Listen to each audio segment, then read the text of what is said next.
The start of the working day, but too few are actually working here. Easterhouse, one of the poorest places in Britain, a testing ground for the government's war on worklessness.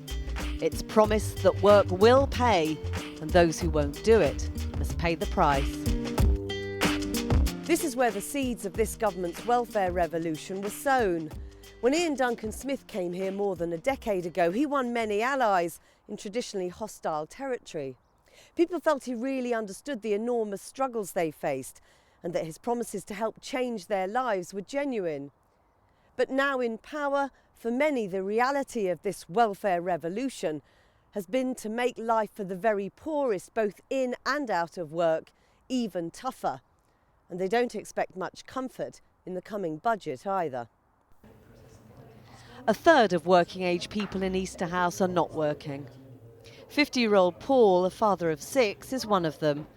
The only full-time work he remembers are the youth training schemes he did after leaving school. Mostly just relying on benefits just to keep you alive. Put food on my Wayne's, put food in my Wayne's belly, clothes on her back. But you've noticed that getting a benefit is not so easy these days. These days, no, because you've got to abide by the rules. We're looking for our jobs. About 3 jobs a week, so that's like 6 a fortnight. And sometimes the jobs are not there for you to find. Paul would like the budget to offer up higher benefits and the government to stop making it so hard to get them. But do you think that they should keep paying you benefit if you don't work and if really you've never worked? Is that right that you should get benefit? We've got to live somehow. The Easterhouse estate was built in the 1950s to rehouse the slum dwellers of central Glasgow. But alongside the rest of the city's East End, poverty and unemployment have remained high. The government insists single mother Denise Kelly must also look for work now her daughter is 5. She wants to set up her own jewellery business, but under the tougher benefit regime, she had her benefit cut after the job centre decided she wasn't doing enough to find a job. While waiting for a hardship payment, she says she was left with nothing. There was one stage there was no food. I had no food for my daughter. The electricity was completely ran out. I just cried. Genuinely just cried. It took me hours and hours to calm down because it's like having the rug pulled out from under you. You're already on a tight budget and then all of a sudden that's taken away from you. And you're left and you've got this child expecting what she's used to, food and warmth, and it's just gone. There's no guarantee that there would even be lighting when it got dark, and it was snowing outside that day as well, so it was even worse. I think they like it as a puppet show. Denise says the sense of panic at not being able to provide for her daughter has now made her desperate to get work.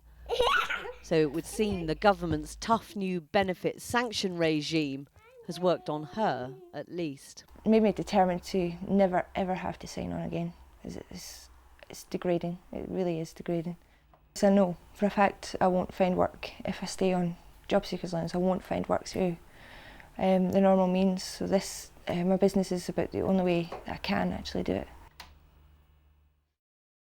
This is where we're kind of gathering things like nappies, things like toiletries. An unused toilet becomes a makeshift nappy bank at this charity. People who can't afford a pack of nappies can buy 5 or 6 to help them get by, or pick up an emergency bag of food. Rosemary Dixon has worked here for nearly 2 decades and says it's a service they haven't had to run for years. Everybody's been told they need to tighten their belts. If your belt is already in the last notch, what happens then? I have grave concerns about what's going to happen to people. There's been massive housing regeneration in this area. Rosemary helped show Iain Duncan Smith round when he first came to Easterhouse. Much of the area has been transformed since then, and his reforms Rosemary supported, are also changing lives, but not the way she'd hoped. Demanding people work is fine, she says, if the work exists. The vast, vast, vast majority of people who receive any form of benefits are decent people who aspire to their families having a better life than they had, and they're seeing that being chipped away. And you think Iain Duncan Smith understands that, don't you? I think Iain Duncan Smith does understand that. I do. I've met him on numerous occasions. But in your view, do the reforms recognise that fact? No. Do the reforms say opposite? I think the reforms, and I think the speed of the reforms are becoming removed from the impact that it's having on people.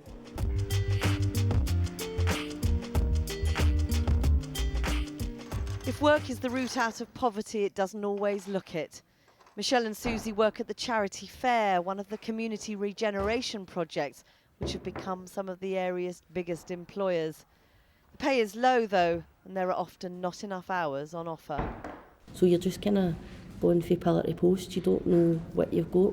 When you like your job, you enjoy going, do you know what I mean?